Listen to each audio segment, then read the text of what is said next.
Ittefaq report, Bangladesh পুনর্গঠনে প্রতিনিধি পাঠাবে তুরস্ক।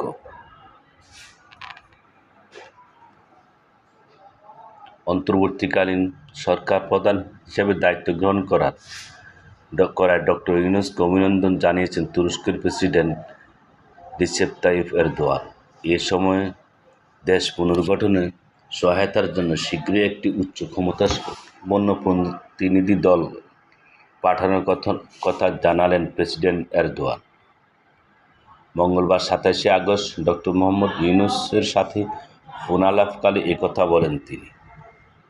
তুর্কি প্রেসিডেন্ট বাংলাদেশের জন্য বন্যা কবলিত এলাকার প্রাণহানির জন্য শোক প্রকাশ করে তিনি বলেন, তুরস্ক বন্যা কবলিত মানুষের মানবিক সহায়তা দেবে।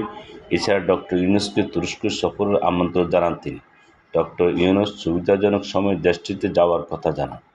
প্রধান উপদেষ্টা ডক্টর ইউনূস তুরস্কের রাষ্ট্রপতিকে ধন্যবাদ দিয়ে বলেন, তিনি এবং তুর্কি ফার্স্ট লেডি এমিনি এরদোয়ান জাতিসংঘের উচ্চ পর্যায়ে জিরো ওয়েস্ট ফোরাম সদস্য।